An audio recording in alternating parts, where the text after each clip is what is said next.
نحمده ونصلي ونسلم على رسوله الكريم اما بعد۔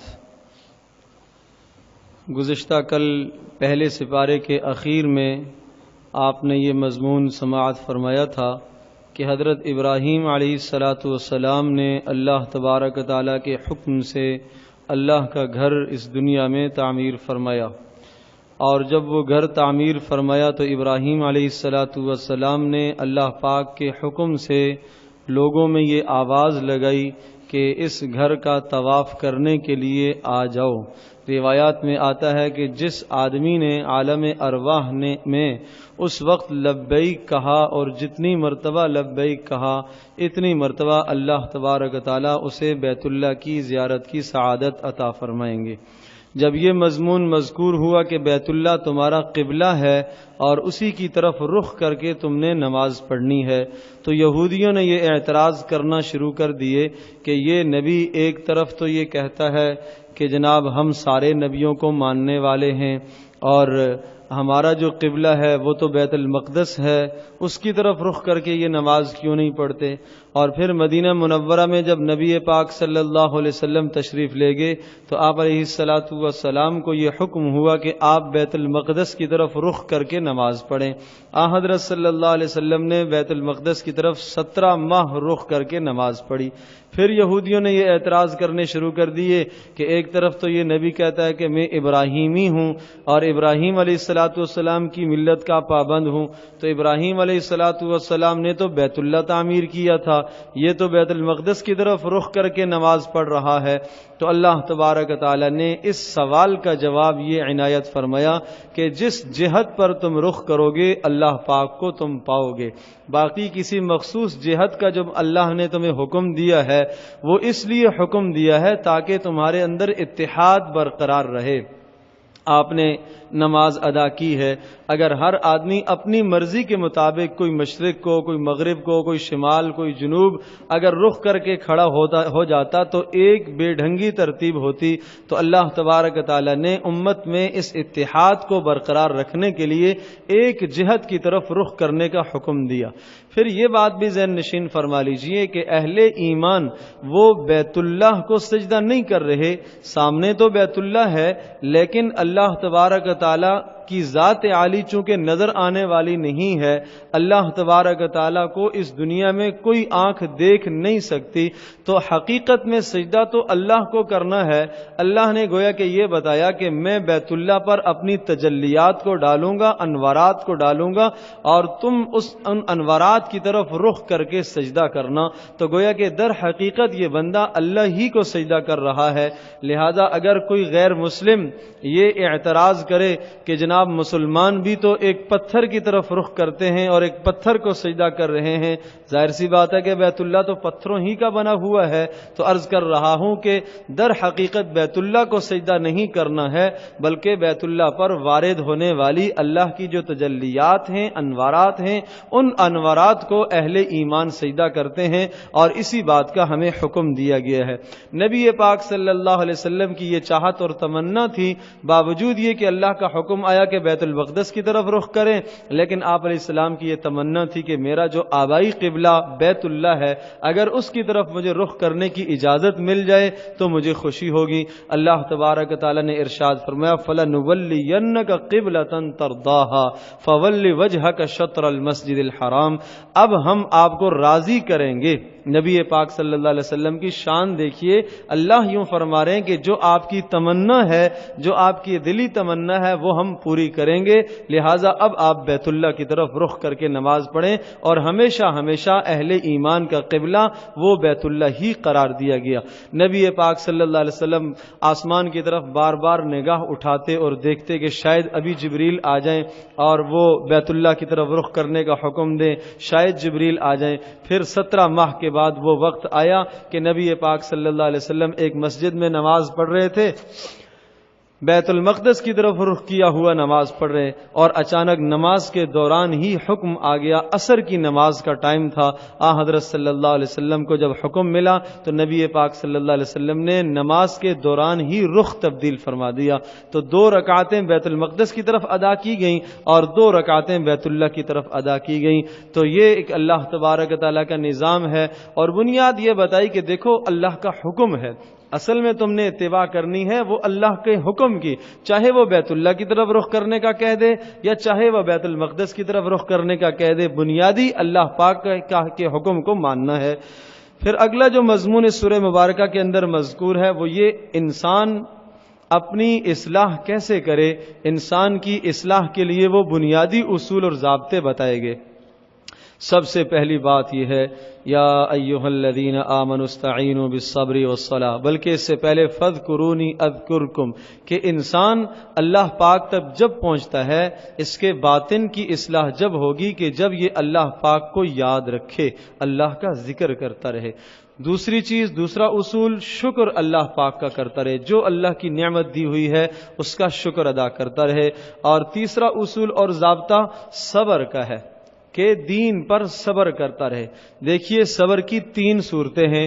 پہلی قسم تو یہ ہے کہ صبر کا مطلب کیا ہے؟ صبر کا مطلب یہ ہوتا ہے اپنی خواہشات کو روکے رکھنا، یہ صبر کہلاتا ہے۔ اب سمجھیں صبر کی 3 قسمیں ہیں۔ اپنے آپ کو دین پر جمائے رکھنا، یہ بھی صبر ہے، جی نہیں چاہتا نماز پڑھنے کو، اپنے نفس کو نماز پر روک رہا ہے۔ تراویح ادا کرنے کا جی نہیں چاہتا، نفس کو نماز تراویح کی ادائیگی کے لیے روک رہا ہے، اسے کہا جاتا ہے دین پر صبر کرنا، نیکی پر صبر کرنا۔ دوسرا گناہوں سے صبر کرنا، اس لیے کہ صبر کا معنی عرض کر چکا ہوں، نفس کو روکنا، تو جہاں گناہ کا خیال آ گیا اپنے نفس کو اس خیال سے روک لیا، یہ بھی صبر کہلاتا ہے۔ اور تیسرا وہی صبر علی المصائب، پریشانیاں آ جائیں ان پریشانیوں پر بھی صبر کرنا۔ لہذا بتا دیا کہ تمہارے پاس اللہ پاک کی جانب سے مدد جب آئے گی جب تم پریشانیوں پر صبر کرو گے، اگر جزا فضا کرو گے تو اس پر اللہ کی مدد نہیں آئے گی، بلکہ جو صبر کرو گے اس صبر پر اللہ پاک کی مدد آئے گی۔ چوتھا ضابطہ یہ بتایا کہ نماز کا اہتمام رکھنا، ذکر، شکر، صبر، نماز، یہ 4 اصول انسان کی زندگی کے بننے کے لیے بتائے ہیں کہ آدمی کا اندر اور آدمی کا باطن کیسے بنے گا، اللہ سے تعلق کیسے قائم ہوگا جب ان 4 اصولوں پر کاربند ہو جائے، اللہ کو یاد رکھتا رہے اور اللہ کی نعمتوں کا شکر ادا کرتا رہے اور صبر کرتا رہے۔ صبر کی 3 قسمیں یہاں آ جائیں گی، اور اسی طرح سے نماز کا اہتمام کرتا رہے۔ اور ساتھ ساتھ یہ بھی بتایا کہ دیکھو مصائب پر جب تم صبر کرو گے تو پھر اللہ تبارک تعالیٰ کی طرف سے رحمتوں کے اور مغفرتوں کے فیصلے ہوں گے۔ اور اسی طرح سے یہ بھی بتایا کہ دیکھو حرام سے اپنے آپ کو بچانا، چونکہ بات صبر کی آئی ہے تو صبر یہ بھی ہے کہ حرام سے اپنے آپ کو بچائے رکھنا اور نفس کو اس حرام سے روکنا۔ اور اسی طرح سے پھر یہ بھی بتایا اگلے رکوع میں کہ حلال کی برکت اور حرام کی نحوست، کہ حلال کی برکت یہ ہے کہ جب آپ حلال طیب پاکیزہ مال کھا کے اللہ پاک کی عبادت کریں گے تو عبادت میں جی لگے گا اور عبادت میں دل لگنے لگے گا، اللہ سے تعلق قائم ہوگا، ایمان مضبوط ہوتا چلا جائے گا۔ اور حرام کا لقمہ جب پیٹ میں آ گیا تو عبادت کی لذت چھن جائے گی، عبادت کی توفیق ختم ہو جائے گی۔ ایک بہت بڑے بزرگ کے متعلق آتا ہے کہ رات کو اللہ پاک کے سامنے مناجات کر رہے ہیں اور یہ کہہ رہے ہیں یا اللہ میں اتنا گناہگار ہوں، اتنا گناہگار ہوں، لیکن پھر بھی آپ نے اپنی رحمت میں مجھے رکھا ہوا ہے، آپ نے نعمتیں مجھ سے نہیں چھینی ہیں۔ غیب سے یہ آواز آئی، وہ تہجد میں جو اللہ پاک سے آپ کو تعلق نصیب ہوتا تھا اور جو تہجد کی نماز میں جو لطف اور مزہ آتا تھا، بتاؤ وہ مزہ اب آتا ہے؟ تو یقیناً مزہ وہ چھن گیا تھا، وہ نہیں آتا تھا۔ تو جواب آیا کہ یا اللہ وہ مزہ تو نہیں ہے، کہا یہی میں نے آپ سے اپنی نعمت چھین لی ہے۔ جب انسان نافرمانی کرتا ہے تو اور بہت ساری نعمتیں چھنتی ہیں، لیکن ان نعمتوں کے ساتھ عبادت کی حلاوت اور لذت بھی چھین لی جاتی ہے۔ اور خاص کر کے جب انسان حرام کھاتا ہے تو حرام کے نتیجہ یہی برا ہے کہ انسان سے نیکیوں کی توفیق بھی ختم ہو جاتی ہے اور عبادت کی لذت بھی چھن جاتی ہے، شروع سے لے کر آخر تک نماز میں کھڑا ہوگا دھیان ہی نہیں جائے گا. میرے عزیز دوستوں اور بزرگوں، سجدے میں جا کر بھی پروردگار یاد نہ آئے تو پھر اور کون سی جگہ ہے جہاں انسان کو اللہ یاد آئے گا؟ سجدہ وہ مقام ہے کہ جہاں بتایا کہ جب انسان سجدے میں اپنا سر رکھتا ہے، حدیث پاک میں ایسا ہے جیسا کہ اللہ پاک کے قدموں میں اس نے سر رکھا ہوا ہے. تو اس طرح سے اللہ پاک کو یاد کیا جائے اور دھیان سے نماز پڑھی جائے. عرض کر رہا ہوں یہ جب ہی ہوگا جب حلال کھانے کا اہتمام ہوگا. پھر اسی طرح سے حرام کی قسمیں بتائیں. دیکھو کہا میتہ مردار تمہارے لیے حرام ہے، بہتا ہوا خون حرام ہے، خنزیر تمام اجزاء کے ساتھ، اس کا گوشت، اس کی ہڈی، اس کے بال، اس کی چربی، اس کے تمام اجزاء تمہارے لیے حرام ہیں. باقی جتنے حرام ہیں ان حراموں کے کچھ اجزاء بہرحال وہ صفائی ستھرائی کرنے کے بعد انسان کے لیے ان کا استعمال جائز ہو جاتا ہے. لیکن خنزیر وہ جانور ہے کہ جو تمام اجزاء کے اعتبار سے حرام ہے، کسی بھی صورت میں یہ پاک نہیں ہے. فرمایا رجسن نجسن، یہ بہت پلیت ہے، بہت گندا ہے.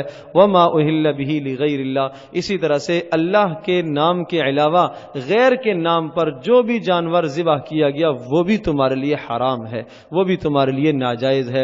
اور نہ صرف جانور بلکہ جو بھی چیز اللہ کے نام کے علاوہ ذبح کی گئی اور دی گئی کہیں نظر و نیاز، وہ سب کا سب تمہارے لیے حرام ہے، اس کا استعمال کرنا جائز نہیں ہے. ایک صورت یہ بتا دی فمن اضطر غیر باغ، اگر حرام کھانے کے بغیر چارہ کار نہیں ہے. میرے عزیز دوستوں اور بزرگوں، چارہ کار نہ ہونے کا مطلب یہ ہے کہ اگر یہ حرام نہیں کھایا تو مر جائے گا، اس صورت میں اس حرام کے کھانے کی اجازت دی ہے. لیکن وہ بھی بتایا کہ اتنا کھانا ہے جس سے ایک وقت آپ پل سکیں اور گزارا ہو سکے، وہ بھی پیٹ بھر کے نہیں کھانا. فرمایا غیر باغ ولا عاد، ہاں حد سے تجاوز کر کے پھر بھی نہیں کھانے کا ہے، بلکہ اتنا لے لیجیے گا کہ جتنے سے آپ گزارا ہو جائے اور تھوڑی سی بھوک مٹ جائے، اتنی حد تک اس حرام کے استعمال کی اجازت ہے. اسی سے علماء نے یہ بھی لکھا ہے کہ ایک آدمی اگر حرام کی کمائی کر رہا ہے اور اس کی حرام کی آمدنی ہے تو چونکہ اگر اس وقت وہ چھوڑے گا تو اس کے لیے پھر مسئلہ ہے گھر کا، اپنی ذات کا. تو ارشاد فرمایا کہ وہ مسلسل حلال روزی ایسے تلاش کرے جس طرح سے بے روزگارہ آدمی حلال تلاش کیا کرتا ہے، اس طرح سے تلاش کرتا رہے. اور جیسے ہی اسے حلال روزی میسر ہو جائے بقدر کفایت اس حرام کو فوراً چھوڑ دے، اس حرام کے قریب نہ جائے. ورنہ یاد رکھیے گا یہ حرام جہاں جہاں جس پیٹ میں جائے گا وہاں اللہ کی نافرمانی اور سرکشی پیدا ہوگی. لیس البر ان تولوا وجوہکم، نیکیوں کی قسمیں بتائی ہیں. کہا دیکھو بھائی اس بات کا خیال نہ رکھنا مشرق کی طرف رخ ہو، مغرب کی طرف رخ کرنے کا اللہ حکم دے دے، جس طرف اللہ نے تمہیں حکم دیا اسی طرف تم رخ کر کے نماز پڑھو. باقی نیکیاں یہ ہیں اللہ پر ایمان لانا، یہ نیکی ہے.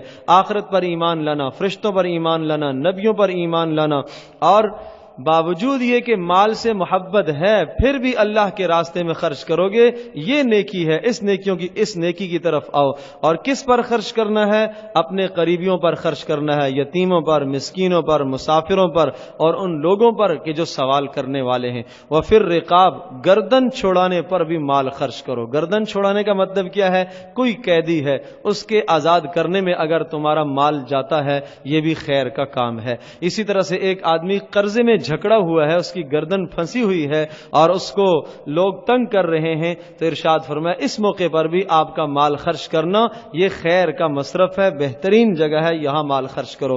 وَأَقَامَ الصَّلَاةَ، نماز کا قائم کرنا یہ نیکی ہے. وَآتَ الزَّكَاةَ، زکوٰۃ کا ادا کرنا، وعدوں کا پورا کرنا اور ہر حال میں صبر کرنا. فرمایا جو آدمی ان 10 خوبیوں کو اختیار کرے گا، اس آیت میں 10 خوبیاں ذکر فرمائی ہیں، جو آدمی ان 10 خوبیوں کو اختیار کرے گا اولئک الذین صدقوا، یہی ہیں سچے لوگ، واولئک هم المتقون، اور اگر آپ کو دیکھنا ہے تقوی دار لوگ کون ہیں، فرمایا وہی ہیں کہ جن کے اندر یہ 10 صفات پائی جاتی ہوں. یہ آیت نمبر 111 میں اللہ تبارک و تعالی نے ان صفات کو ذکر فرمایا. یہ نظام ذکر کرنے کے بعد اس کے بعد اللہ پاک نے یہ مضمون ذکر فرمایا. دیکھو اجتماعی زندگی اگر آپ کو گزارنی ہے تو قرآن نے جو اصول اور ضابطے بتائے ہیں انتہائی قیمتی اور انتہائی پیارے ضابطے ہیں. ان ضابطوں کے مطابق تم اجتماعی زندگی گزارو، تمہاری اجتماعی زندگی بہترین گزرے گی. سب سے پہلا ضابطہ بتایا قصاص کا ضابطہ ہے.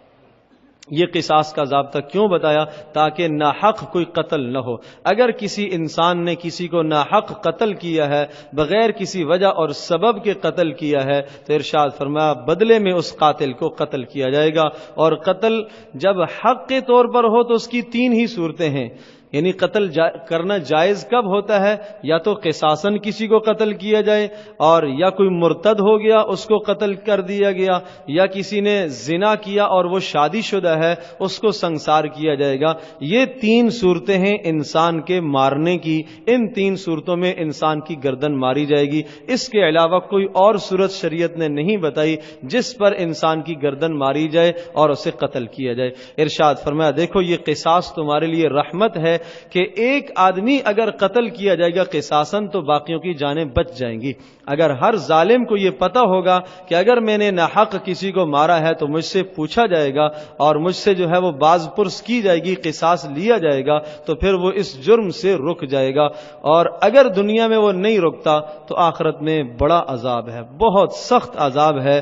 وَلَا تَحْسَبَنَّ اللَّهَ غَافِلًا عَمَّا يَعْمَلُ الظَّالِمُونَ، وہ اللہ تبارک تعالیٰ ظالموں کے ظلم سے غافل نہیں ہے، وہ باخبر ہے۔ اور حدیث پاک میں آتا ہے کہ اگر سارے آسمان کے فرشتے بھی مل جائیں اور سارے زمین کے انسان بھی مل جائیں اور سارے جن بھی مل جائیں اور سارے چرند پرند سب مخلوق مل کر کسی ایک آدمی کو ناحق قتل کریں تو اللہ تبارک تعالیٰ قیامت کے دن ان سب کو جہنم میں ڈالے گا کہ تم نے ایک انسان کی جان ناحق کیوں لی ہے۔ من احیاہا فکأنما احیا الناس جمیعا، جس نے کسی ایک انسان کی جان بچائی اس نے گویا کہ سارے انسانوں کی جان بچائی۔ اور ومن قتلہا فکأنما قتل الناس جمیعا، جس نے کسی ایک انسان کی جان لی اس نے گویا کہ پورے انسانوں کو ختم کر دیا۔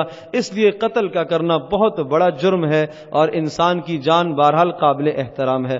اسی طرح سے پھر یہ بتایا کہ دیکھو اس ظلم سے تم کیسے بچ سکو گے۔ فرمایا یا ایھا الذین آمنوا کتب علیکم الصیام، روزے کا اہتمام آداب کے ساتھ کرنا، تمہارے اندر اللہ کا ڈر پیدا ہوگا۔ جب اللہ کا ڈر پیدا ہوگا تو انسان ظلم اور زیادتی سے رک سکتا ہے۔ اور بتایا ایام معدودات، یہ کوئی طویل زمانہ نہیں ہے، تھوڑا سا زمانہ ہے روزوں کا، 29 یا 30 دن روزے ہیں، لیکن اس کا فائدہ بہت بڑا فائدہ ہے۔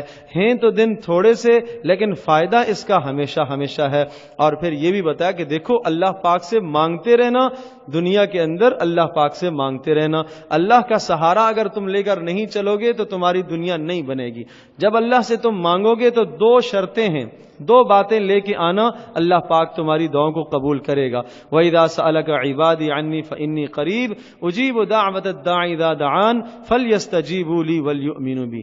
پہلی شرط تو یہ ہے دعا کی، ارشاد فرمایا خالص مجھے ہی پکارنا، ساتھ کسی اور کو شریک نہ ٹھہرانا۔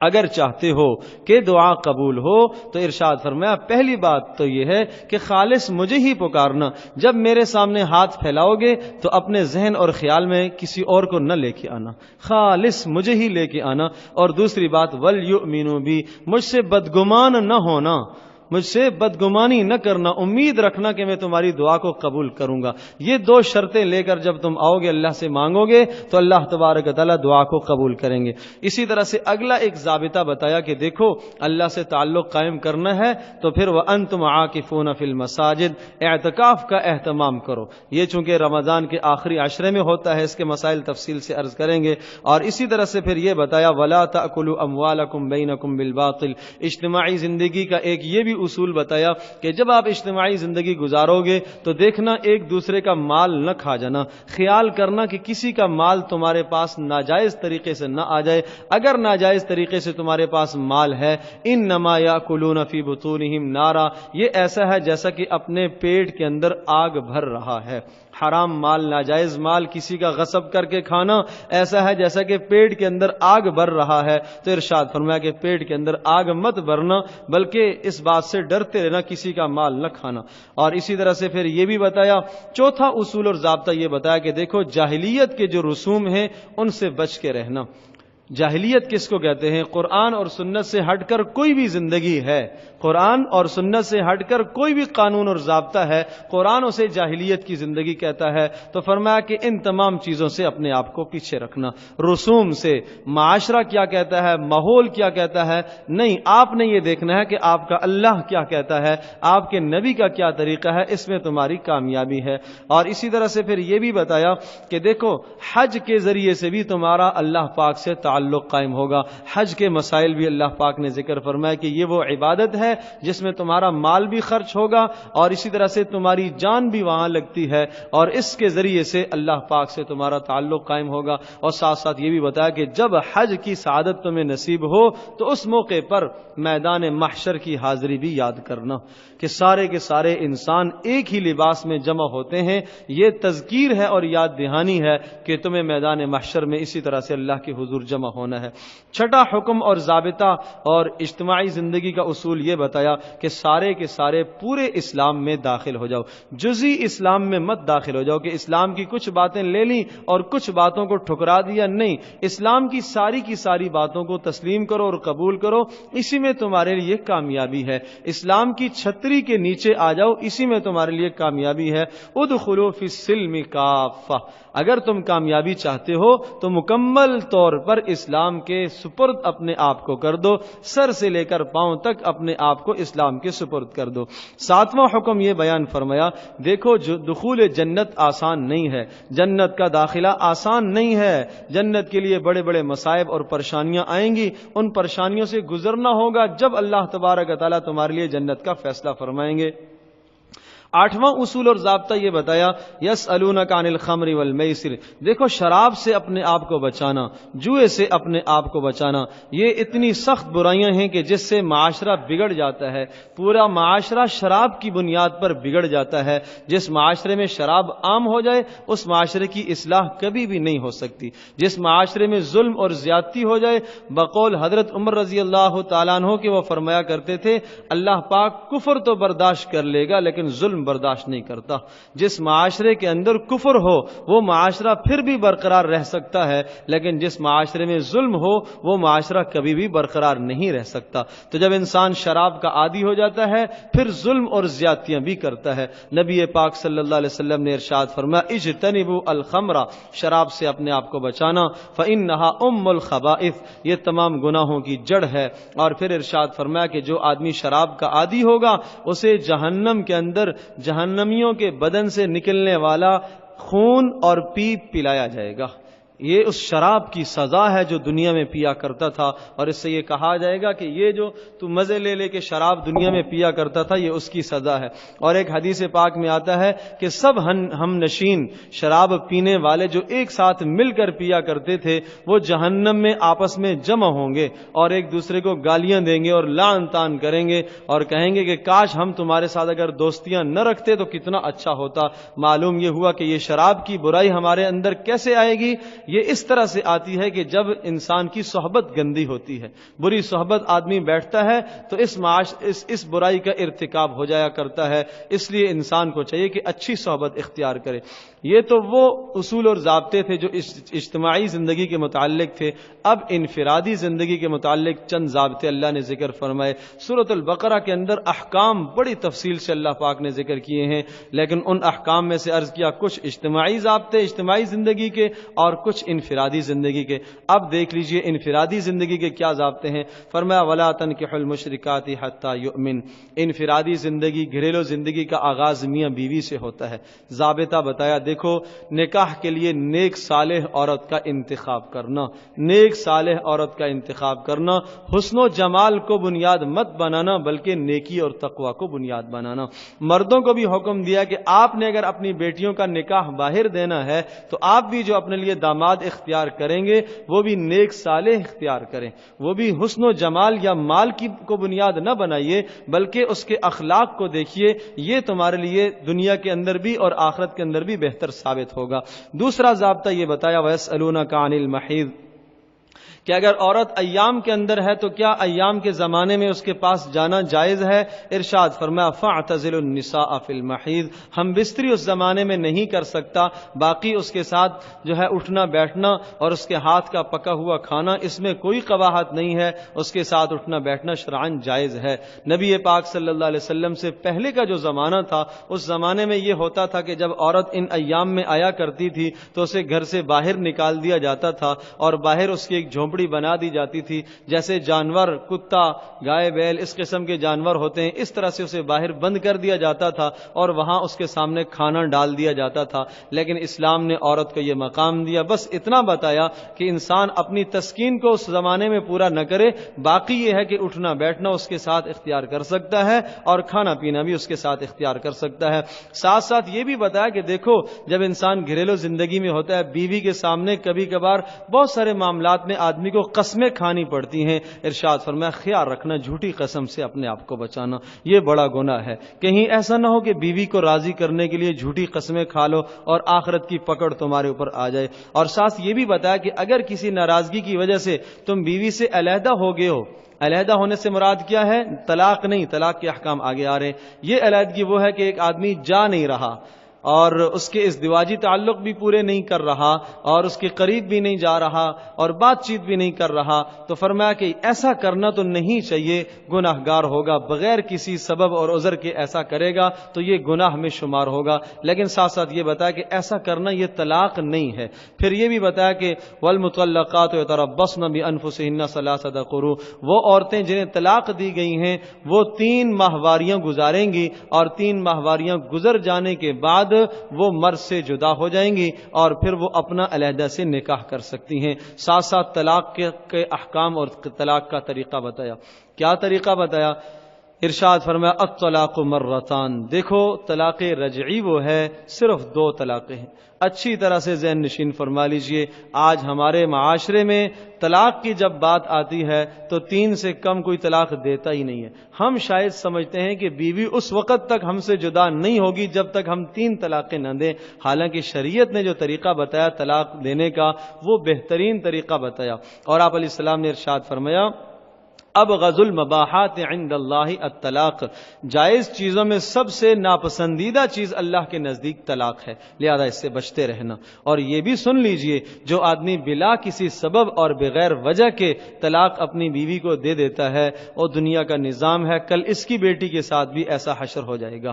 تو اس لیے اس گندے عمل سے انسان اپنے آپ کو بچائے۔ تاہم اگر آپس میں زندگی نہیں گزر رہی تو ارشاد فرمایا کہ صرف 1 طلاق دو۔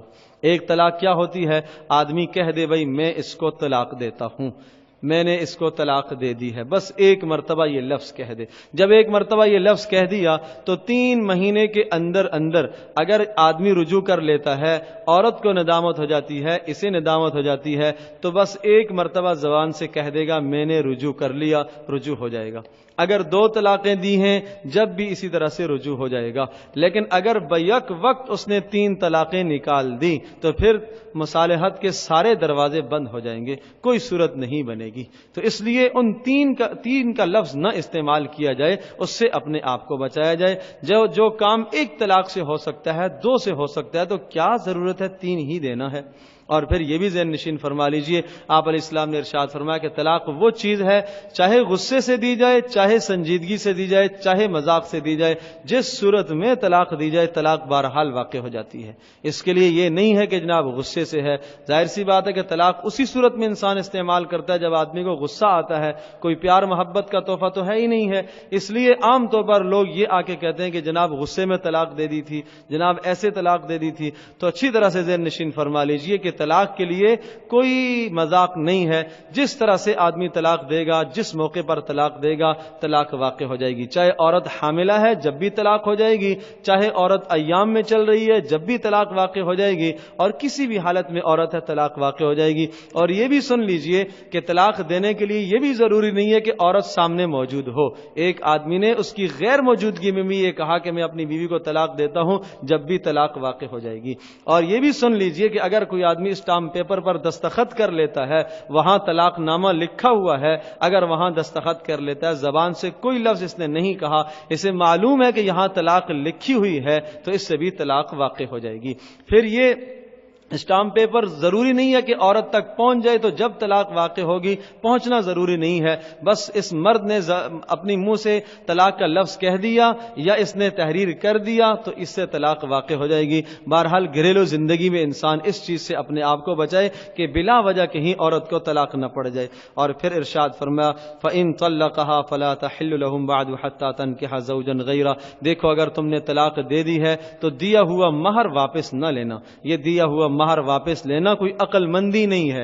ہاں اگر عورت خلع لینا چاہتی ہے تو پھر تم مہر واپس لے سکتے ہو۔ خلع کی یہ صورت ہوتی ہے، مرد تو نہیں چھوڑنا چاہ رہا، مرد تو اس سے راضی ہے، لیکن عورت جو ہے وہ مرد کو پسند نہیں کرتی کسی بھی وجہ سے، اور وہ جدائی چاہتی ہے، وہ خلع لینا چاہتی ہے، تو اس صورت کے اندر جو ہے ایسا کر سکتا ہے کہ مرد اس سے مہر کا مطالبہ کر سکتا ہے۔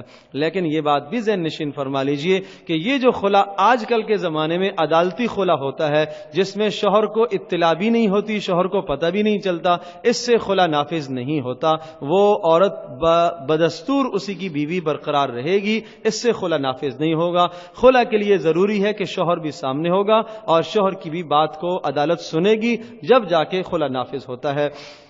وَإِذَا طَلَّقْتُمُ النِّسَاءَ فَبَلَغْنَ أَجَلَهُنَّ، اور پھر ساتھ یہ بھی بتایا کہ دیکھو اس ازدواجی زندگی کو کھیل مت بنانا، یہ بیوی ہے، یہ غلام نہیں ہے، یہ باندی نہیں ہے کہ جس طرح سے چاہا اس کے ساتھ سلوک کر لیا، بلکہ اللہ پاک کے حکموں کی پابندی کے اندر رہتے ہوئے اس کے ساتھ حسن سلوک کرنا، اور آخرت میں جو تمہارے اعمال تولے جائیں گے ان اعمال میں سب سے پہلا عمل بیوی کے ساتھ حسن سلوک تولا جائے گا۔ ساتھ ساتھ یہ بھی بتا دیا کہ اگر طلاق ہو گئی ہے تو یاد رکھنا تمہاری آپس میں ناچاکی ہو گئی ہے، میاں بیوی کی ناچاکی کی وجہ سے اولاد پر اثرات نہ پڑیں، ایسا نہ ہو کہ تمہاری اولادیں رل جائیں۔ والوالدات یرضعن اولادہن حولین کاملین لمن اراد ان یتم الرضاعہ، ماؤں کو یہ تاکید کی اگر تمہیں طلاق پڑ جائے اور تمہارے گھر میں بچہ دودھ پی رہا ہے تو تم اس کی مدت کو پورا کرنا، کہیں ایسا نہ ہو کہ بچہ رل جائے۔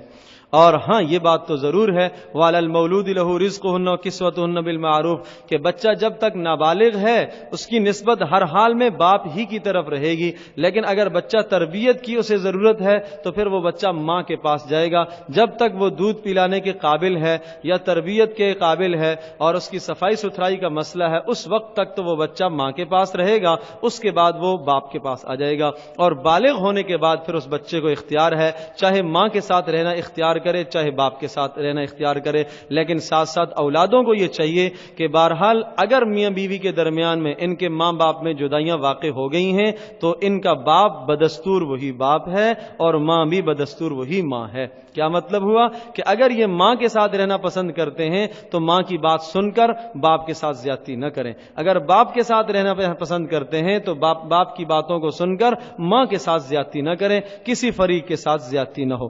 اسی طرح سے نواں حکم یہ بتایا کہ وہ عورتیں جن کے شوہر مر جاتے ہیں وہ بھی عدت گزاریں گی، اور ان کی عدت 4 ماہ 10 دن ہے، یہ زمانہ پورا کریں گی، اور عدت کا زمانہ اس طرح سے گزاریں گی کہ اپنے آپ کو تزین اور تجمل سے دور رکھیں گی، مطلب یہ ہوا کہ خوبصورتی اور بنا اور سنگار نہیں اختیار کریں گی، اور اس عدت کے زمانے میں اگر نکاح کا پیغام آ جاتا ہے صراحتاً تو نکاح منگنی نہیں کریں گی، البتہ اشارے میں کنائے میں اس عورت کے ساتھ جو ہے وہ منگنی کی بات کی جا سکتی ہے اور اسے نکاح کا پیغام دیا جا سکتا ہے، لیکن صراحتاً نکاح نہیں کرے گی جب تک اس کی عدت برقرار ہے، عدت پوری ہو جائے گی پھر وہ نکاح کر سکتی ہے۔ پھر بتایا حافظوا علی الصلوات والصلاۃ الوسطی، دیکھو یہ گھریلو مسائل میں پڑھ کر کہیں اللہ کو نہ بھول جانا، حافظوا علی الصلوات، نمازوں کا اہتمام کرتے رہنا، والصلاۃ الوسطی، خاص کر کے عصر کی نماز کا اہتمام کرتے رہنا، اس لیے کہ وہ وقت بڑا مصروف ہوتا ہے، غفلت کا ہوتا ہے۔ تو بنیاد یہ ہے کہ دیکھو گھریلو زندگیاں بھی جب بنیں گی کہ جب تمہارا اللہ پاک سے تعلق ہوگا۔ پھر نبی پاک صلی اللہ علیہ وسلم کی صداقت کا ایک واقعہ ذکر فرمایا کہ موسیٰ علیہ السلام کے بعد کی ایک قوم تھی، اور اس قوم پر دشمن کا تسلط آ گیا نافرمانیوں کی وجہ سے، گناہوں کی وجہ سے۔ ان سب نے اللہ پاک سے یہ درخواست کی کہ یا اللہ ہمیں اس تسلط سے چھڑایا جائے۔ تو اس وقت کے جو نبی تھے حضرت شمویل علیہ السلام، ان کی طرف اللہ پاک کی جانب سے وحی آئی کہ ان سے یہ کہیے کہ اس قوم سے تمہیں لڑنا پڑے گا، اس قوم سے تمہیں لڑنا پڑے گا۔ چنانچہ وہ لڑنے کے لیے نکلے تو اکثر تو ڈر کے مارے واپس آگے۔ تقریباً 313 جو بدر والوں کی تعداد تھی، اتنی کم تعداد میں وہ گئے اور جا کے اس قوم کے ساتھ انہوں نے لڑائی کی اور قتال کیا، اور اللہ تبارک تعالیٰ نے انہیں فتح عطا فرمائی۔ اسی موقع پر حضرت داؤد علیہ السلام کا کارنامہ بھی ظاہر ہوا۔ داؤد علیہ السلام ابھی نبی نہیں بنے تھے، سامنے جو کافروں کا بادشاہ تھا اور کافروں کا جو جرنیل تھا، اس جرنیل کو حضرت داؤد علیہ السلام نے قتل کیا۔ وقتل داؤد جالوت، حضرت داؤد علیہ السلام نے جالوت کو مارا، قتل کیا، صرف ایک پتھر سے اسے قتل کیا تھا۔ اور روایات میں آتا ہے کہ وہ اتنے لمبے قد کا تھا کہ داؤد علیہ السلام اس کے گھٹنوں تک پہنچتے تھے، لیکن اللہ پاک نے ایسی طاقت دی تھی، اور جب اسے قتل کیا اس کے بعد پھر اللہ پاک نے داؤد علیہ السلام کو نبوت بھی عطا فرمائی اور بادشاہت بھی عطا فرمائی۔ تو اس واقعے میں نبی پاک صلی اللہ علیہ وسلم کی صداقت کی خبر ہے کہ دیکھو اس قسم کی غیب کی خبریں جو تمہیں نبی بتاتا ہے، معلوم یہ ہوا کہ یہ نبی برحق ہے، اور یہ جو کتاب لے کے آیا ہے یہ کتاب بھی سچ ہے۔ اللہ تبارک و تعالی ہم سب کے لیے عمل کرنا آسان